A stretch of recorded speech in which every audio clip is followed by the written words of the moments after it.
Senhores telespectadores, eu quero hoje falar-lhes de uma das figuras mais dominantes. Não há divergências sobre isso. De um dos maiores escritores que até hoje nasceram em Portugal. É um homem de há muito tempo, chamava-se Fernão Lopes. Ele escreveu no século XV, portanto imaginem há que tempo isto foi, no século XV. E estou a dizer-lhes isto num lugar muito ligado à vida dele. Estou no Castelo de São Jorge, em Lisboa, e a torre que vem atrás de mim era a antiga Torre do Tombo. A Torre do Tombo era a torre que servia de arquivo aos documentos reais. As escrituras, as dádivas, os contratos, as obrigações, tudo estava ali arquivado. Bom, nessa altura não havia leis publicadas como agora. Eu, se quiser saber qual é o meu direito, naturalmente vou à lei. Nessa altura não era assim. Nessa altura o direito estava disperso em todos esses documentos, nesses precedentes abertos por esta ordenação, por aquele alvará, e tudo isso se guardava aqui.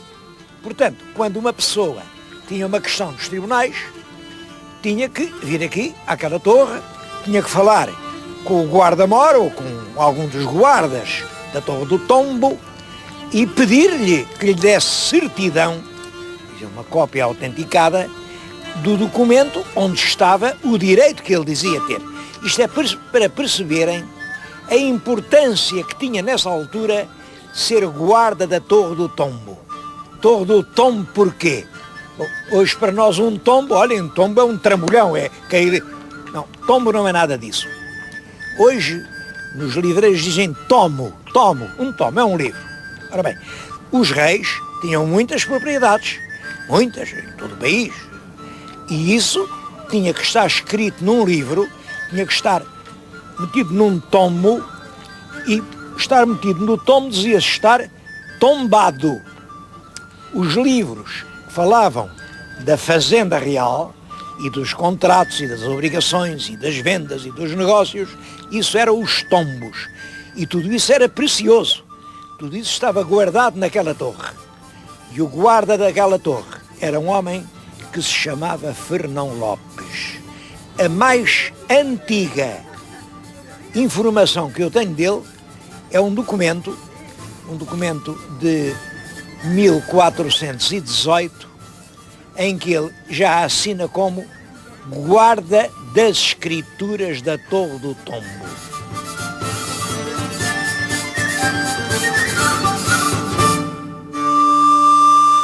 É claro, quando se fala de alguém, devem dizer-se três coisas. Como se chamava, já sabemos que era Fernão Lopes, onde nasceu, quando nasceu e mais uma coisa, e o que fez. Devo dizer que onde nasceu não se sabe. Quando nasceu também se não sabe. Podem ter-se palpites, muitos escritores dizem assim umas coisas muito vagas. Eu também tenho a minha ideia. Eu penso que ele não nasceu no campo, ele nasceu numa cidade. Penso que na cidade onde ele nasceu não era uma cidade do interior, era uma cidade marítima. Fernão Lopes presta muito mais atenção às coisas do mar que às coisas do campo. Por exemplo, os combates navais são descritos com muito mais pormenor que os combates terrestres. Em relação aos navios, diz as cargas, diz os tipos dos navios, diz quem eram os comandantes, todos os pormenores ligados à atividade comercial marítima lhe merecem uma grande importância. Em compensação, as coisas do campo, não. Ora, ele descreve uma guerra em que quem sofreu foram sobretudo os camponeses. Nessas guerras vinham grandes bandos de cavalaria, incendiavam os palheiros, as adegas, os celeiros, as aldeias, devastavam as vinhas, cortavam as oliveiras, roubavam tudo, levavam as ovelhas, levavam os camponeses como escravos. Era um terror. A guerra na Idade Média era realmente um terror para a gente dos campos alentejanos. Isso não impressionou o nosso Fernão Lopes. Não. Os sofrimentos do camponês não figuram neste livro. Mas os sofrimentos do habitante de Lisboa, a fome que ele passa, os homens a esgravatar no chão para apanharem os últimos bagos de trigo quando se faziam os carregamentos, a crónica está cheia do sofrimento do povo de Lisboa. Aliás, são das mais belas páginas deste livro. Portanto, acho que era um homem nascido numa cidade, talvez ligado, talvez os pais dele, ao comércio marítimo. O comércio marítimo foi muito importante em Portugal no século XIV e século XV. E quando? Quando nasceu? Bom, quando? Não há nenhum documento. Mas sabemos isto. Sabemos que ele, como já lhes disse, em 1418 já foi nomeado para o cargo de guarda da torre e em 1419 ele já assinava escrivão dos livros del Rei. Bom, portanto era já um homem que tinha autoridade, tinha revelado talento, o rei tinha-o selecionado para escrever os seus próprios livros, os livros, enfim, da chancelaria. Calculo que teria pelo menos 30 anos. Isto faz com que ele nasça ali por volta de 1380, entre 1380 e 1390. Bom, há um outro fator. O Fernão Lopes teve um filho. Foi médico, formou-se em medicina e era um médico, de certo modo, importante, visto que era o médico pessoal do infante Dom Fernando. Um infante, um filho do rei Dom João I, irmão do rei Dom Duarte. É o infante santo. O infante santo tinha como médico pessoal este filho do Fernão Lopes. Por sinal, ficou com ele na prisão, quando foi o desastre de Tânger, lá morreu. Ora bem, se ele era médico do infante Dom Fernando em 1437, isso quer dizer que, enfim, deve ter nascido, teria pelo menos também uns 30 anos, e dá-o por nascido em 1407. Se ele nasceu em 1407, vamos tirar 20 anos para a idade do pai e lá vamos cair outra vez nos 1380, 1390. É, portanto, por essa altura que o nosso Fernão Lopes nasce. O que é importante, porque 1380, 1390 é exatamente o período que ele descreve com um vigor espantoso nas páginas deste livro. Ele descreve isto como se tivesse visto com os seus próprios olhos. Isso é impressionante. Isto resposta às duas primeiras questões. Onde nasceu e quando nasceu. E agora, o que é que ele fez? Olhem, assinado por ele, sem dúvida nenhuma, há a crónica do rei Dom Pedro, que é o nosso Dom Pedro I, há a crónica do rei Dom Fernando, é um belíssimo livro, é uma obra-prima de literatura já, e depois ao Dom Fernando, como sabem, sucede o de João I. E ele é o autor da primeira parte da crónica de Dom João I, é a que eu tenho na minha mão, e o autor da segunda parte da crónica de Dom João I é a parte onde se escreve a Batalha de Aljubarrota, e em minha opinião, mas não é a opinião que vem nos livros, também é o autor da terceira parte da crónica de Dom João I, a parte de Ceuta. Só que essa terceira parte foi-lhe retirada e depois foi transformada, adaptada pelo sucessor dele, que era o Zurara, que lhe pôs o nome.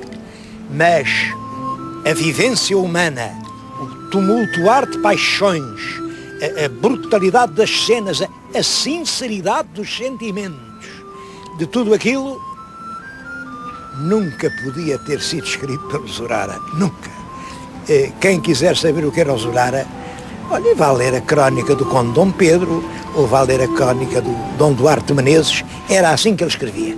Escrevia correto, escrevia direito, mas escrevia sem sentimentos. É uma prosa sem o sangue da paixão humana.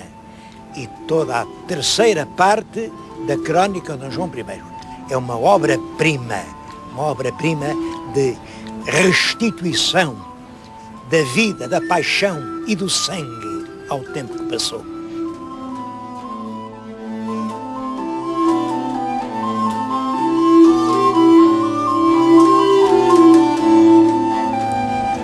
falei nas obras de Fernão Lopes e, como repararam, nunca citei o nome deste livro, que é História de uma Revolução. É a primeira parte da crónica de Dom João I. Penso que Fernão Lopes imaginou a crónica do reinado como um tríptico. No tempo dele são muito frequentes os quadros com 3 tábuas. 1, 2, 3, um tríptico. A primeira é realmente a Revolução de Lisboa e, é claro, de todo o país. A segunda é a Batalha de Aljubarrota, com tudo o que a precede e com tudo o que acontece depois. E a terceira é Ceuta, a conquista de Ceuta. São essas 3 partes. Esta primeira parte refere-se à Revolução que aconteceu em Portugal entre os fins do ano de 1383 e o ano de 1385. A Revolução, como sabem, foi isto. Em outubro de 83 morreu o rei Dom Fernando. O rei Dom Fernando não tinha filhos varões, só tinha uma filha que era novinha, tinha uns 10 anitos, e tinham-na casado com o rei de Castela. Portanto, ela, Dona Beatriz, é que seria a rainha de Portugal. Bom, mas como calculam, o povo não achou bem. Então agora a rainha de Portugal está casada com o rei de Castela. Bom, isto veio o rei de Castela e diz que isto é tudo dele, isso é fatal. Então os povos não aceitaram essa rainha, revoltaram-se e aparece a chefiá-los a figura do mestre da Ordem Militar de Avis, o mestre de Avis, que era filho do rei Dom Pedro, embora filho bastardo, é filho do rei Dom Pedro. O povo de Lisboa levanta-se, aclama o mestre como regedor e defensor do reino. Os castelhanos avançam, cercam Lisboa. Toda esta região passou, nesse ano de 1384, grandes privações, mas vem a peste, eles são obrigados a levantar o cerco e o povo aclama o mestre de Avis e fala o rei. É essa revolução que é contada neste livro. Ele foi escrito, penso eu, por volta de 1450. O português era outro, as palavras eram diferentes, a grafia das palavras era diferente, a sintaxe era completamente diferente. Para uma pessoa que não tenha feito um curso de filologia, isto hoje é quase estrangeiro, uma pessoa não lê isto. Bom, eu achei que era preciso publicar a crónica por palavras de agora. E mais, quando se publica um texto antigo, não basta dizer o que é que o autor disse.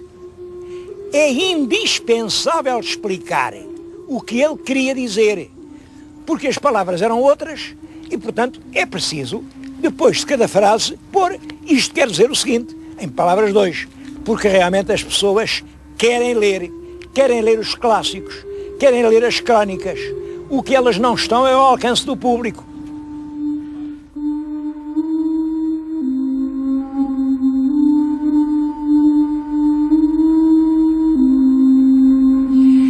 Como lhes disse, o povo não concordava de maneira nenhuma com a aclamação daquela rainha, porque isso punha evidentemente em perigo a independência portuguesa.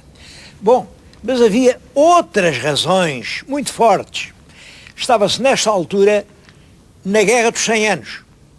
A Europa estava dividida entre apoiar ou a causa francesa, a causa continental, ou a causa dos ingleses.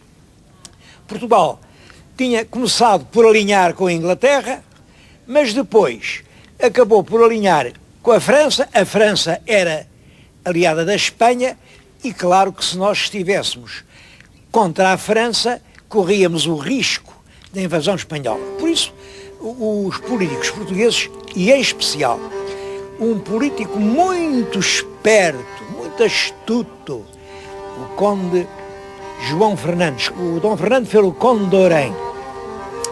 Os outros hidalgos não acharam bem. Então vem lá agora aquele galego lá porque é esperto, fazem no conde.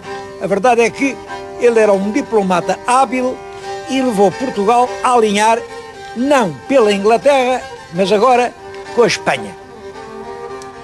É esse conde de Orém que passou à história com o nome de Conde Andeiro, porque ele era de uma terra na Galiza, terra chamada Andeiro, uma vila, e portanto era João Fernandes de Andeiro. Bom, mas a verdade é que nunca ninguém chamou o Conde de Orém. Chamaram-lhe sempre o Conde Andeiro, o que é já só por si um sinal de desconsideração e desprezo. O Conde Andeiro. Eles achavam que ele não tinha nada que ser Conde de Orém. Todos os grandes comerciantes de Lisboa que achavam que era preferível a aliança inglesa, e essa aliança era preferível para quem trazia navios no mar, para os comerciantes de alto trato, para as pessoas que exportavam o nosso vinho, o nosso azeite. A exportação era muito importante nessa altura, são desses produtos agrícolas, além da cera, do mel, da cortiça, o sal também era muito importante. Todos esses comerciantes achavam preferível que nos encostássemos à Inglaterra. Para isso, era preciso matar o tal Conde João Fernandes Andeiro. E resolvem matar o Andeiro. Quem é que o vai matar? Difícil. Acabaram por incumbir dessa missão o mestre de Avis, que era realmente filho bastardo do rei Dom Pedro, e encontraram uma justificação. Disseram que o Andeiro era amante da rainha. Bem, eu não sei se era, se não era, mas também lhes digo que naquela altura uma coisa dessas não era assim razão para matar ninguém. Os costumes eram muito diferentes. Não era por isso que eles iam matar o Andeiro. Bom, mas a verdade é que incumbiram o mestre de Avis. O mestre de Avis veio ali ao Paço, é o Paço do Limoeiro. Durante muito tempo foi ali uma cadeia e hoje é um centro de estudos judiciários. Entra o mestre para matar o conde. Mas reparem, então como é que se entra assim num palácio para matar um homem que é, de certo modo, era o mais importante ministro da rainha, era o valido, era o todo-poderoso Conde Andeiro. Bom, ele arranjou um estratagema. O estratagema é engraçado. Foi este. Mandou que, exatamente à hora em que ele ia matar o conde, um jovem escudeiro corria à cidade a cavalo, bradando: acudam, acudam ao paço, que estão a matar o mestre, estão a matar o mestre que é filho del rei Dom Pedro. Bom, realmente, um jovem cavaleiro corre aqueles bairros de Alfama à volta, acudam ao paço, e quando o paço estava cercado de gente, o mestre lá pôde matar o Andeiro. A multidão estava já a juntar lenha nas portas: vamos queimar esta gente toda, vamos queimar isto, já que mataram o nosso mestre, vamos queimar o paço. Quando o mestre aparece lá à janela e diz: aquietai-vos, amigos, vivo e são sou, graças a Deus. Bom, toda aquela gente fica entusiasmadíssima. Ainda lhe perguntaram: se matastes o conde, porque não matastes também a Aleivosa? Se ele tinha morto o amante, porque é que não matou também a amante? Bom, mas trouxeram-no, pegavam-lhe nas rédeas da cavalgadura e traziam-no como se ele fosse um deus, e já havia quem dissesse: peguemos neste homem e alcemo-lo por rei. Fernão Lopes faz muita questão de mostrar que é neste equívoco de um falso herói. Quem entra no paço e, acoberto de uma ameaça da multidão, vai matar um governante, não pratica nenhum ato de heroísmo. Mas é coberto deste interesse que o mestre de Avis aparece aos olhos do povo ingênuo como o homem capaz de salvar Portugal. Claro, toda a multidão fica inquieta, revoltada, e é aí que há páginas que ainda hoje são de uma leitura emocionante. Por exemplo, a morte do bispo. O bispo de Lisboa estava dentro da Sé, e quando o povo ia a correr, a acudir ao paço para não matarem o mestre, disseram na Sé: toquem esses sinos, os sinos das torres da Sé, toquem a rabate, toquem para chamar toda a gente aqui. O bispo, que estava muito bem informado, sabia que nada daquilo era verdade, sabia que ninguém queria matar o mestre, não deixou de tocar os sinos a rebate. Não tocou, não quis contribuir para o levantamento e aquele pânico geral que se estava a apoderar da cidade. Bom, quando o povo voltou lá do Limoeiro, passa na Sé e diz, ele não tocou o sino. Isto quer dizer que ele também estava para matar o mestre. Então, entram na Sé e querem matar o bispo. O bispo, que estava perfeitamente inocente, é evidente, fugiu por aquela escadinha de caracol, fugiu e foi lá para cima, para o alto da torre. Foi ele e mais 3 ou 4 pessoas que o acompanhavam. Bom, fugiam-se lá em cima e lá em cima é impossível chegar, porque eles podiam se defender. Bom, então a multidão cerca aquilo e ameaça os que estão lá em cima com o bispo. Ou vocês deitam o bispo cá para baixo, ou nós vamos lá acima e matamos-los a todos. Bom, estão lá, por exemplo, está lá os representantes da cidade de Lisboa, que sabem perfeitamente que o bispo está inocente. Mas a verdade é que ou eles cumprem a exigência da multidão alvoroçada, ou eles pagam com a própria vida. Bom, então realmente atiram com o bispo da torre cá para baixo. A multidão pega no corpo, certamente já morto, levam-no por essas ruas, entre insultos e chufas e golpes, até que, quando chegou ao Rossio, o cadáver já ia quase desfeito, e aí os cães acabaram de o comer. São uma série de cenas como esta que preenchem essa crónica extraordinária.